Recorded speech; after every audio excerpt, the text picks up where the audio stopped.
Hello everyone. इस video में हम बात करेंगे किंगडम प्रोटिस्टा के बारे में। किंगडम प्रोटिस्टा में 5 फाइलम्स आते हैं। आप इसे इजीली याद कर सकते हैं CDESP से, यानी chrysophyta, dinoflagellates, euglenoids, slime moulds and protozoa.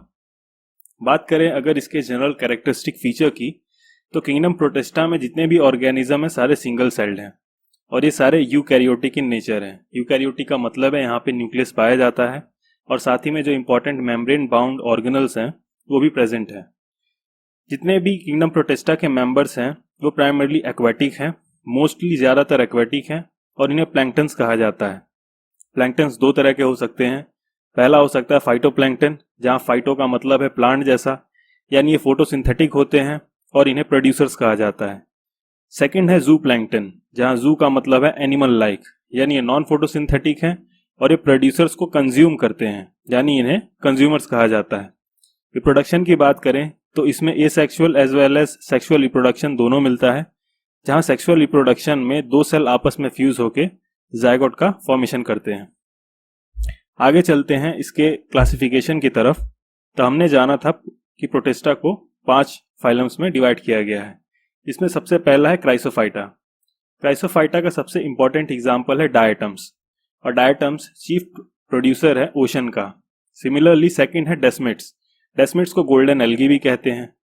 यह क्राइसोफाइटा के मेंबर फ्रेश वाटर और मरीन वाटर दोनों जगह पाए जाते हैं और पैसिवली फ्लोट करते हैं। पैसिवली का मतलब है फ्रीली फ्लोट करते हैं। बॉडी की बात करें तो यहाँ डबल लेयर्ड कैप्सूल प्रेजेंट है, यानी बॉडी के दोनों तरफ 2 वॉल की लेयर प्रेजेंट होती है, एक आउटर और एक इनर। आउटर जो लेयर है वो सिलिका की बनी होती है और जो इनर लेयर है वो सिर्फ नॉर्मल सेल वॉल होता है। सिलिका की एक खासियत होती है कि वो नॉन डिस्ट्रक्टेबल होता है और ये दोनों वॉल एक सोप बॉक्स की तरह आपस में जुड़ी रहती हैं, जैसे हमारे घर में साबुन का डब्बा मिलता है। देखा गया है कि डेथ के बाद जो क्राइसोफाइटा के मेंबर हैं इनके सिलिका की लेयर डिपॉजिट होते जाती है, जैसे फिगर में आप देख सकते हैं। जैसे इनकी डेथ हो गई, ये ओशन फ्लोर है, ओशन फ्लोर पे सारे एक के ऊपर एक लेयर इनकी जमनी शुरू हो जाती है। ये एक ओशन फ्लोर बनाने लगते हैं और इसी ओशन फ्लोर को हम कहते हैं डायटमेसियस अर्थ। ये डायटमेसियस अर्थ नेचर में ग्रिटी होती हैं, यानी खुरदुरी या फिर कहें सॉइली होती हैं, जिनके वजह से इन्हें यूज किया जा सकता है मेटल को पॉलिश करने के लिए, फिल्ट्रेशन ऑफ ऑयल सिरप्स में और बॉयलर्स के इंसुलेटर बनाने में, यानी इंसुलेटर ऑफ बॉयलर्स में। अगर माइक्रोस्कोप से देखा जाए तो ये डायटम्स कुछ इस तरह से दिखते हैं, जिसमें आप देख सकते हैं एक आउटर वॉल है और एक इनर वॉल है, यानी एक आउटर लेयर है और इनर लेयर है, बिल्कुल सोप बॉक्स की तरह। बाकी एग्जाम्पल भी ठीक उसी तरह दिखते हैं। बढ़ते हैं अगले फाइलम की तरह, जो कि है डायनोफ्लैजिलेट। डायनोफ्लैजिलेट्स में जितने भी ऑर्गेनिज्म है मोस्टली मरीन है और फोटोसिंथेटिक हैं। इनमें डिफरेंट कलर्स पाया जाता है क्योंकि इनके अंदर सर्टेन टाइप के पिगमेंट्स होते हैं, जैसे yellow colour, brown colour, red, green and golden. देखा गया है कि जो गोल्डन ब्राउन है वो ज्यादातर प्रीडोमिनेट करता है, यानी ज्यादातर गोल्डन ब्राउन ही इनके अंदर पाया जाता है। इसका बेहद इंपॉर्टेंट एग्जाम्पल है जिम्नोडीनियम और गोनियलॉक्स। आप स्पेलिंग याद रखने के लिए जैसा चाहे इसे प्रोनाउंस कर सकते हैं। इनके अंदर रेड कलर का पिगमेंट ज्यादा पाया जाता है, जिस वजह से इन्हें रेड डायनोफ्लैजिलेट्स कहते हैं। जैसे यहाँ पे फिगर में दिखाया गया है, ये है जिम्नोडीनियम और यह है गोनियलॉक्स। ये ओशन के अंदर बहुत रैपिडली डिवाइड करते हैं, जैसा फिगर में दिख रहा है। ओशन में बहुत तेजी से डिवाइड करते हैं और लार्ज पार्ट ऑफ ओशन को कवर कर जाते हैं, जिसकी वजह से पूरे रेड कलर के दिखता है। और जब इसके अंदर कोई हाई टाइड्स आती हैं, यानी लहरें बनती हैं, तो बिल्कुल रेड कलर की दिखती हैं, जिस वजह से इन्हें रेड टाइड्स कहते हैं। इसके अलावा ये कुछ टॉक्सिक सेक्रीट करते हैं, जैसे कि एक हो गया सेक्सीटॉक्सिन। सेक्सीटॉक्सिन वहां के रहने वाले जो और फिश हैं या फिर और स्मॉल एनिमल्स हैं उनको किल कर देता है। पर जब यही जिम्नोडीनियम और गोनियलॉक्स को सेल फिशेस खा लेती हैं, जो फाइलम मोलस्का के मेंबर हैं, उन पे कोई असर नहीं होता, इस टॉक्सिन का उन पे कोई असर नहीं होता। पर इन्हीं सेल फिशेस को जब कोई मैन खा लेता है, यानी कोई आदमी इन्हें समंदर से लेके आता है और अच्छे से खा लेता है, तो ये कॉज करती है पैरालिटिक सेल पॉइजनिंग। क्योंकि सेल फिश पे तो इसका कोई असर नहीं था, पर ह्यूमन पे इसका असर दिखता है और ये काफी फैटल होता है, यानी काफी खतरनाक होता है। बढ़ते हैं अगले फाइलम की तरफ। हमारा नेक्स्ट फाइलम है स्लाइम माउल्ट्स। स्लाइम माउल्ट्स को फंगल प्रोटिस्ट भी कहा जाता है। ये ज्यादातर सेप्रोबायोटिक होते हैं। सेप्रोबायोटिक का मतलब जो ग्रो करते हैं डेड एंड डिकेइंग ऑर्गेनिजम्स पे, यानी सड़ी गली चीजों पे जो ग्रो करते हैं। इन्हें फंगल एनिमल्स भी कहा जाता है क्योंकि ये दोनों कैरेक्टर शो करते हैं, फंगल के भी और एनिमल के भी। देखा जाए तो ये दो तरह के होते हैं, जिसमें पहला है ए सेलुलर स्लाइम माउल्ड्स। ए सेलुलर स्लाइम माउल्ड्स को पॉपुलरली मिक्सोमाइसिटीज कहा जाता है। जैसा कि आप फिगर में देख सकते हैं, यहाँ पे एक irregular multi nucleate cytoplasmic mass है जहाँ पे कई सारे न्यूक्लियस प्रेजेंट है। इस स्टेज को वेजिटेटिव फेज कहा जाता है और इसी को प्लाज्मोडियम भी कहते हैं, और यह कुछ सीवरल फीट तक ग्रो कर सकता है। जब भी कोई अनफेवरेबल कंडीशन आती है तो इसके अंदर स्पोरेंजियम फॉर्मेशन शुरू हो जाता है, जहाँ पे एक फ्रूटिंग बॉडी बनती है और इसके अंदर होते हैं स्पोर्स। ये होता है अनफेवरेबल कंडीशन में। यह स्पोर्स हैप्लॉइड नेचर के होते हैं और जर्मिनेट करते हैं फेवरेबल कंडीशन में। जर्मिनेट करके बनाते हैं फ्लैजिलेटेड गैमेट्स और एमीबॉइड गैमेट्स, और ये दोनों आपस में फ्यूज करके एक डिप्लॉइड जाइगोट बनाता है और वापस माइटोसिस के थ्रू प्लाज्मोडियम का फॉर्मेशन होता है। आइए इसे फिगर से समझते हैं। यहाँ पे हमारा प्लाज्मोडियम है। अनफेवरेबल कंडीशन में प्लाज्मोडियम फ्रूटिंग बॉडी यानी स्पोरेंजियम का फॉर्मेशन करता है और इसी स्पोरेंजियम में होते हैं स्पोर्स। स्पोर्स जो हैप्लॉइड नेचर के हैं यानी एन नेचर के हैं, आगे चल के जर्मिनेट करते हैं दो फॉर्म में, पहला एमीबॉइड फॉर्म, दूसरा फ्लैजिलेटेड फॉर्म। ये दोनों गैमेट्स आगे चल के फ्यूज करते हैं, जैसा हमने शुरुआत में ही पढ़ा था कि सेक्सुअल रिप्रोडक्शन सेल के फ्यूजन से होती है। ये दोनों फॉर्म आपस में फ्यूज कर जाते हैं और जाइगोट का फॉर्मेशन करते हैं, और इस जाइगोट में होता है माइटोसिस जो आगे चल के वापस प्लाज्मोडियम का फॉर्मेशन करता है। फिगर में आप देख सकते हैं एक एग्जाम्पल दिया हुआ है ए सेलुलर स्लाइम माउल्ड्स का, जो कि है फाइजेरियम, और इसी को पेट्री डिश में ग्रो करते हुए लैब में देखा जा सकता है कुछ इस तरह से। नेक्स्ट बात करते हैं सेलुलर स्लाइम माउल्ड की। सेलुलर स्लाइम माउल्ड को एक्रेसियोमाइसिटीज कहते हैं। यहाँ पे collection of amoeboid haploid cells होते हैं, जैसे हमने पीछे अभी देखा कि कैसे स्पोर से गैमेट फॉर्म होते हैं और उसके अंदर एक फॉर्म था एमीबॉइड फॉर्म। तो यहाँ पे कई सारे एमीबॉइड्स मिलके एक मिक्स अमीबा का फॉर्मेशन करते हैं। फेवरेबल कंडीशन में जितने भी मिक्स अमीबा होते हैं वो बाइनरी फिजन से डिवाइड करते हैं, पर जब अनफेवरेबल कंडीशन आता है तो जैसा आप फिगर में देख सकते हैं यहाँ पे एग्रीगेशन होता है, यानी एक चारों तरफ से मिलके एक जगह आके इकट्ठा हो जाते हैं। इकट्ठा होके ये सूडोप्लाज्मोडियम का फॉर्मेशन करते हैं, एग्रीगेट होते हैं और सूडोप्लाज्मोडियम का फॉर्मेशन करते हैं। फिर स्पोरेंजियम का बनना शुरू होता है। स्पोरेंजियम के अंदर होते हैं स्पोर्स। स्पोर्स जब वापस कंडीशन फेवरेबल आने लगती है तो स्पोर्स वापस फॉर्म करते हैं मिक्स अमीबा को। ये सेलुलर स्लाइम माउल्ड का एक पॉपुलर एग्जाम्पल है डिक्टोस्टेलियम। ये ज्यादातर एग्जाम में पूछा जाता है कि डिक्टोस्टेलियम किस फाइलम का मेंबर है, तो ये मेंबर है स्लाइम माउल्ड्स का। नेक्स्ट फाइलम की तरफ बढ़ते हैं जो कि है यूग्लिनॉइड, जो कि काफी पॉपुलर है यूग्लिना की वजह से। यूग्लिनॉइड को कनेक्टिंग लिंक माना जाता है प्लांट और एनिमल के बीच का। ये ज्यादातर फ्रेश वाटर में पाए जाते हैं और फ्रेश वाटर में भी स्टैग्नेंट यानी खड़े पानी में पाए जाते हैं। यहाँ पे सेल वॉल एब्सेंट होता है और सेल वॉल के जगह होता है पेलिकल। पेलिकल एक प्रोटीन रिच कंपाउंड है जो इस एनिमल को फ्लेक्सिबिलिटी और मूवमेंट में हेल्प करता है। ये स्पिंडल शेप के होते हैं और कैरेक्टराइज होते हैं 3 लेयर डिस्कॉइड क्लोरोप्लास्ट से, जिसके वजह से ये प्लांट लाइक होते हैं और इनके अंदर कैपेबिलिटी होती है फोटोसिंथेसिस की। ज्यादातर देखा गया है कि 2 लेयर्ड क्लोरोप्लास्ट ही पाया जाता है, पर इंडोसिम्बायोसिस के वजह से, वो भी एक तरह का सेकेंडरी इंडोसिम्बायोसिस के वजह से, ये जो क्लोरोप्लास्ट है वो 3 लेयर की हो जाती है। पर जब सनलाइट नहीं रहती तो यह एक प्रीडेटर की तरह काम करता है, यानी एक एनिमल बन जाता है और स्मॉल एनिमल्स पे फीड करता है, यानी ये एनिमल लाइक प्रॉपर्टी शो करता है। यानी ये plant as well as animal के बीच का एक कनेक्टिंग लिंक है। फिगर में आप देख सकते हैं इसके पास एक फ्लैजिलम है। इसकी जो बॉडी है पेलिकल की बनी हुई है। ये इसका एंटीरियर एंड है, इधर इसका पोस्टीरियर एंड है, और इन्हीं पेलिकल से निकलता है मायोनीम जो इसके चारों तरफ इसको सराउंड करके रखता है। यहाँ इसका न्यूक्लियस है, कॉन्टेक्टाइल वैक्यूल्स हैं, एसेसरी सेकेंडरी वैक्यूल्स हैं, और जहां से फ्लैजिलम निकलता है उस स्पॉट को कहते हैं बिफेरोप्लास्ट। फूड का स्टोरेज इसके अंदर पायरेनॉइड बॉडीज के फॉर्म में होता है। इसके अंदर एक कैरेक्टरिस्टिक रेड स्पॉट पाया जाता है, फिगर में आप देख सकते हैं, जो कि रेड कलर का है, और इस फिगर में उसी को स्टिग्माटा कहा गया है, यानी रेड स्पॉट को स्टिग्माटा भी कहते हैं, और ये काफी लाइट सेंसिटिव होता है। ये इसको हेल्प करता है डायरेक्शन फाइंड करने में। यह इसकी माइक्रोस्कोपिक इमेज है जो माइक्रोस्कोप में कुछ इस तरह से दिखता है। इसके पास दो फ्लैजिला भी होता है, एक लॉन्ग और एक शॉर्ट, और ये हेल्प करता है लोकोमोशन में। जैसा कि फिगर में हम देख सकते हैं, ये इसका लॉन्गर फ्लैजिला है और एक छोटा सा फ्लैजिला इनिशिएट होता है और फ्लैजिलेट थिकनिंग पे आके खत्म हो जाता है। आगे बढ़ते हैं रिप्रोडक्शन की तरफ। तो इसके अंदर रिप्रोडक्शन एसेक्सुअली मूड से ही होता है, यहाँ पे कोई सेक्सुअल मूड नहीं पाया जाता। या तो ये फेवरेबल कंडीशन में लॉन्गिट्यूडनल बाइनरी फिजन से रिप्रोड्यूस करता है, और जब अनफेवरेबल कंडीशन होता है तो एक पाल्मेला स्टेज का फॉर्मेशन होता है, यानी जितने भी युगलीना हैं वो एक आप चारों तरफ एक सिस्ट का फॉर्मेशन करती हैं अनफेवरेबल कंडीशन में, अपने चारों तरफ और एक खुद के तरफ भी, और फिर उसके अंदर लॉन्गिट्यूडनल बाइनरी फिजन से डिवाइड करती हैं। फेवरेबल कंडीशन आने पे सिस्ट रिमूव होता है और बाहर आके ये वापस सर्वाइव करने लगती हैं। नेक्स्ट फाइलम की तरफ बढ़ते हैं, फाइलम प्रोटोजोआ।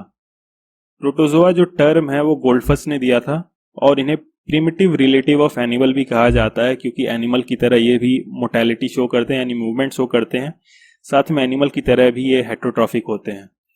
ये टेरेस्ट्रियल और एक्वेटिक दोनों होते हैं। एक्वेटिक में भी फ्रेश वाटर और मरीन वाटर दोनों में पाए जाते हैं। ये फ्री लिविंग होते हैं, पर ज्यादातर पैरासिटिक होते हैं, जैसे हम आगे एग्जाम्पल्स में देखेंगे। रिप्रोडक्शन की बात करें तो ये सेक्सुअली रिप्रोड्यूस करते हैं थ्रू बाइनरी फिजन और बडिंग, और सेक्सुअली रिप्रोड्यूस करते हैं गैमेट फॉर्मेशन से और कॉन्जुगेशन से। बॉडी ऑफ ऑर्गेनाइजेशन यहाँ ज़्यादातर एसेलुलर है, या कई एग्जाम्स में प्रोटोप्लाज्मिक भी मिल जाता है, मॉलिक्यूलर ग्रेड भी मिल जाता है और सब सेलुलर भी मिलता है। इसके क्लासिफिकेशन की बात करें तो इसे आगे क्लासिफाई किया जा सकता है on the basis of locomotory structure and nuclear apparatus. इसके बेसिस पे इसे 4 कैटेगरी में डिवाइड किया गया है, जिसमें सबसे पहला है एमीबॉइड प्रोटोजोआ, जिसे पॉपुलरली सार्कोडीना कहा जाता है। यह मोस्टली फ्री लिविंग होते हैं और फ्रेश वाटर मरीन वाटर दोनों में पाए जाते हैं, साथ में डैम्प सॉइल में भी मिलते हैं। इनमें लोकोमोशन जो है सूडोपोडिया से होता है, यानी सूडोपोडिया का मतलब होता है फॉल्स फीट। बॉडी कवरिंग की बात करें तो प्लाज्मा लेमा होता है, या तो सिलिका होता है, और कई जगह कैल्शियम कार्बोनेट के कैप्सूल भी देखे गए हैं। न्यूक्लियस 1, 2 या उससे ज्यादा हो सकते हैं, यानी मैनी, और ये सारे आइसोमॉर्फिक यानी एक जैसे ही होते हैं। एग्जाम्पल की बात करें तो इसमें आता है अमीबा, पिलोमाइक्सा यानी इसे जाइंट अमीबा भी कहते हैं, और एंटामीबा। एंटामीबा के कई स्पीसीज के बारे में हम पढ़ते हैं, जैसे एक है एंटामीबा हिस्टोलिटिका जिससे एमीबियासिस होता है, दूसरा है एंटामीबा जिंजिवालिस जिससे गम डिजीज होता है, और ई कोलाई यानी एंटामीबा कोलाई जो कि हमारे लार्ज इंटेस्टाइन में पाया जाता है और रिसर्च फील्ड में बहुत हैविली यूज किया जाता है, जो कि एक तरह का सिम्बायोंट है। नेक्स्ट एग्जांपल है रेडियोलेरिया। रेडियोलेरिया में सिलिशियस कैप्सूल मिलते हैं, यानी इसकी जो कवरिंग होती है सिलिका की बनी होती है। सिमिलरली जैसे हमने डायटम्स के केस में पढ़ा था कि डेथ के बाद वो भी एक ओशन फ्लोर पे आके डिपॉजिट हो जाते हैं और उन्हें डायटोमिसियस अर्थ कहा जाता है। सिमिलरली ये भी इनकी भी डेथ होने पे ये डिपॉजिट हो जाते हैं ओशन पे और ओशन फ्लोर का फॉर्मेशन करते हैं, और इन्हें कहा जाता है रेडियोलेरियन ऊजेस, और ये ओशन फ्लोर का 5% फॉर्म करते हैं। सिमिलरली इसके फॉसिल्स रॉक फॉर्म में देखे गए हैं पैसिफिक ओशन में। यहाँ पे आप इन्हें देख सकते हैं, ये माइक्रोस्कोपिक इमेज है, और ये इमेज जो बुक में मिलती है इसमें एक आउटर लेयर है और एक इनर लेयर है जो कि सिलिका की बनी है, और काफ़ी स्पाइनी स्ट्रक्चर इसमें निकले होते हैं। माइक्रोस्कोपिक इमेज में देखें तो ये कई सारे शेप के हो सकते हैं जैसा आप देख सकते हैं, पर इन सबकी जो शेल है वो सिलिका की बनी होती है। ठीक इसी तरह रेडियोलेरियन के बाद आते हैं फोरामिनिफेरियन। ये सिमिलरली उसकी तरह ही सेम होते हैं, पर यहाँ पे जो शेल है वो कैलकेरियस होती है, यानी कैल्शियम कार्बोनेट की होती है। ठीक उसी तरह ही जब इसकी भी डेथ हो जाती है तो ओशन फ्लोर पे जाके डिपॉजिट हो जाते हैं, और ये फॉर्म करते हैं फोरामिनिफेरियन ऊजेस। फोरामिनिफेरियन से फोरामिनिफेरियन ऊजेस, और ये 30 से 40% ओशन फ्लोर का फॉर्मेशन करते हैं। ये हमें लाइमस्टोन प्रोवाइड करता है, जो कि हम काफ़ी देख सकते हैं इजिप्शियन पिरामिड्स में, और पेरिस की काफ़ी एशियंट बिल्डिंग्स में भी इन्हें देखा गया है। नाउअडेज इन्हें ऑयल एक्सप्लोरेशन में ज़्यादा यूज़ किया जाता है, ताकि इन्हें देख के पता कर सकते हैं कि जो ऑयल वेल है उनकी एज कितनी है। यहाँ पे आप देख सकते हैं किस तरह से दिखते हैं। जो इनकी आउटर शेल है ये कैल्शियम कार्बोनेट से बनी हुई है। आगे बढ़ते हैं। नेक्स्ट एग्जाम्पल है हेलियोजोआ, और ये एग्जाम में काफी पूछा जाता है कि सन एनिमलक्यूल किसे कहते हैं। तो सन एनिमलक्यूल कहते हैं हेलियोजोआ को या एक्टिनोफेरस को। यहाँ पे आप इनके माइक्रोस्कोपिक इमेज देख सकते हैं, ये ठीक बिल्कुल सन की तरह दिख रहा है और इसमें से रेज निकले हुए हैं। बढ़ते हैं अगले टाइप के प्रोटोजोआ की तरफ। तो सेकंड टाइप है फ्लैजिलेटेड प्रोटोजोआ। अभी हमने देखा था एमीबॉइड प्रोटोजोआ, अब हम पढ़ेंगे फ्लैजिलेटेड प्रोटोजोआ के बारे में। फ्लैजिलेटेड प्रोटोजोआ, तो यहाँ पे जो लोकोमोशन है वो फ्लैजिला के हेल्प से होता है। ये फ्री लिविंग होते हैं और ज़्यादातर पैरासिटिक यहाँ पे पाए जाते हैं। इसमें जो पहला एग्जाम्पल है वो है ट्रिपैनोसोमा का, जो कुछ इस तरह से दिखता है। इसके अंदर होता है काइनेटोप्लास्ट, ब्लिफेरोप्लास्ट, जहाँ से फ्लैजिला का फॉर्मेशन शुरू होता है। और यहाँ पे जो फ्लैजिला है वो ज़्यादातर बॉडी से अटैच्ड है और इसका कुछ पार्ट ही फ्री है। यहाँ पे भी रिजर्व फूड ग्रैन्यूल्स मिलते हैं और न्यूक्लियस काफ़ी प्रोमिनेंट होता है। जैसा कि आप यहाँ माइक्रोस्कोपिक इमेज में देख सकते हैं, इसका न्यूक्लियस काफ़ी प्रोमिनेंट होता है और दिख जाता है। बात करें अगर इसके स्पीसीज की, तो ट्रिपैनोसोमा के अलग अलग स्पीसीज हैं, जिसके अंदर मोस्ट इंपॉर्टेंट है ट्रिपैनोसोमा गेम्बियंस, जो कि कॉज करता है स्लीपिंग सिकनेस, और ये ज़्यादातर वेस्ट और सेंट्रल अफ्रीका में देखा गया है। इसको गेम्बियन फीवर भी कहते हैं। इसका वेक्टर यानी कॉजेटिव एजेंट है सीसी फ्लाई, जो एग्जाम में काफ़ी पूछा गया है कि इसका साइंटिफिक नेम क्या है। तो इसका साइंटिफिक नेम है ग्लोसिना, और ये एक तरह का ब्लड सकिंग फ्लाई है। इसके रिजर्वायर की बात करें, रिजर्वायर होस्ट का मतलब है जिसके अंदर ये लिव करता है, ग्रो करता है और मल्टीप्लाई करता है, और इस होस्ट को बहुत कम तकलीफ देता है। तो उसमें आते हैं एंटीलोप और पिग। ठीक उसी तरह जो सेकंड स्पीसीज ट्रिपैनोसोमा की है वो है ट्रिपैनोसोमा क्रूजी, जो कॉज करती है चागास डिजीज इन्फेंट यानी बच्चों में, और ये अमेरिका में सबसे ज़्यादा केस इसके देखे गए हैं। नेक्स्ट स्पीसीज है ट्रिपैनोसोमा इवांसी, जो सूरर डिजीज कॉज करती है डोमेस्टिक एनिमल्स में, domestic animals like cat, dog, cow. ठीक उसी तरह ट्रिपैनोसोमा ब्रूसी और ट्रिपैनोसोमा वाइवेक्स कॉज करती है नकाना डिजीज कैटल में। नेक्स्ट एग्जाम्पल है लीशमेनिया का, ये भी काफ़ी इंपॉर्टेंट एग्जाम्पल है। लीशमेनिया जैसे आप फिगर में देख सकते हैं, दो तरह के होते हैं। एक होता है इसका एमेस्टिगोट फॉर्म, दूसरा होता है प्रोमेस्टिगोट फॉर्म। तो प्रोमेस्टिगोट फॉर्म को ज़्यादातर स्टडी किया जाता है, और यहाँ इसको आप माइक्रोस्कोप में इजीली देख सकते हैं कि इसका न्यूक्लियस कितना प्रोमिनेंट है, और इसके पास भी एक बहुत बड़ी फ्लैजिलम होती है, और ये बॉडी से बिल्कुल फ्री होती है। बात करें अगर इसके स्पीसीज की, तो लीशमेनिया में सबसे पहला जो स्पीसीज है वो है लीशमेनिया डोनोवानी, जो कि काफ़ी इंपॉर्टेंट है। जो कॉज करता है काला अजहर, जिसको हम लोग ब्लैक फीवर या डमडम फीवर भी कहते हैं, और ये ज़्यादातर हमारे विजुअल ऑर्गन्स जैसे कि हमारा लिवर और स्प्लीन है उसको डैमेज करता है, जिसके वजह से इसे कहते हैं विजुअल लीशमेनियासिस। इसका वेक्टर है सैंड फ्लाई, जिसका साइंटिफिक नाम है फ्लियोबोटोमस। एग्जाम में काफ़ी कंफ्यूज करने के लिए यहाँ पे सीसी फ्लाई दे दिया जाता है, या फिर फ्लियोबोटोमस के साथ ग्लोसिना भी दे दिया जाता है। तो आपको इसके एग्जाम्पल्स याद रखने काफ़ी ज़रूरी हैं। इसका रिजर्वायर होस्ट है डॉग एंड कैट। ठीक उसी तरह नेक्स्ट स्पीसीज है लीशमेनिया ब्राजीलियंसिस, यानी ब्राज़ील में ज़्यादातर पाया गया है, और सिमिलरली लीशमेनिया डोनोवानी की तरह ही इसका वेक्टर भी सैंड फ्लाई है, और ये कॉज करता है नेजो ओरल लीशमेनियासिस। इस ब्राजीलियंसिस को स्पंडिया भी कहते हैं, जो कभी कभी एग्जाम में पूछता है। नेक्स्ट है लीशमेनिया ट्रॉपिका, जो कॉज करता है क्यूटेनियस लीशमेनियासिस। जैसे कि आप फिगर में देख सकते हैं यहाँ पे, ये कॉज करता है एक तरह का स्किन लेजन, यानी एक घाव प्रोड्यूस कर देता है। बढ़ते हैं थर्ड एग्जाम्पल की तरफ, जो कि है ट्राइकोमोनास। ट्राइकोमोनास के भी यहाँ पे 3 स्पीसीज लिए गए हैं, जिसमें सबसे पहला है ट्राइकोमोनास वेजिनेंसिस, यानी ये वेजाइना को कुछ इन्फेक्शन कॉज करता है, और उसका नाम है ट्राइकोमोनियासिस। मेडिकल टर्म में इसे ट्रिच भी कहते हैं, और ये सेक्सुअल ट्रांसमिटेड इन्फेक्शन कॉज करता है मेनली वुमेन्स में, और ये कॉज करता है foul smelling vaginal discharge, genital itching और पेनफुल यूरिनेशन। मैन में इसका कोई भी सिम्टम नहीं देखा गया है। ठीक इसी तरह ट्राइकोमोनास होमिनिस कॉज करता है माइल्ड डायरिया, और ट्राइकोमोनियासिस भी कॉज करता है, और ट्राइकोमोनास टीनैक्स गम में पायरिया कॉज करता है। 4 है ट्राइकोनिम्फा का। ट्राइकोनिम्फा एक तरह का सिम्बायोंट है, जो टर्माइट यानी दीमक के इंटेस्टाइन में रहता है। इस ट्राइकोनिम्फा के पास इंडोसिम्बायोंट बैक्टीरिया होते हैं जो रिलीज करते हैं बीटा ग्लूकोसाइड, जो सेल्यूलोज के डाइजेशन में बहुत हेल्पफुल होते हैं। थर्ड टाइप का प्रोटोजोआ है सिलेटेड प्रोटोजोआ। नाम से ऐसा पता चल रहा है यहाँ पे लोकोमोटरी ऑर्गन जो है वो सीलिया है। कई सारी सीलिया मिलके एक कोऑर्डिनेशन मूवमेंट के थ्रू लोकोमोशन में हेल्प करती हैं। यहाँ पे जो न्यूक्लियस है ये डायमॉर्फिक होता है, जिसमें जो पहला फॉर्म है वो है मेगा न्यूक्लियस। मेगा न्यूक्लियस एक वेजिटेटिव न्यूक्लियस की तरह काम करता है, यानी कि ये कंट्रोल करता है मेटाबॉलिक एक्टिविटी को। वहीं दूसरी तरफ जो माइक्रो न्यूक्लियस है वो इसके रिप्रोडक्शन में हेल्प करता है, वो एक रिप्रोडक्टिव न्यूक्लियस होता है। इंजेक्शन ऑफ फूड की बात करें तो इस यहाँ पे प्रेजेंट होता है ओरल ग्रूव। फिगर में आप देख सकते हैं, ये फिगर दिया गया है पैरामीशियम का।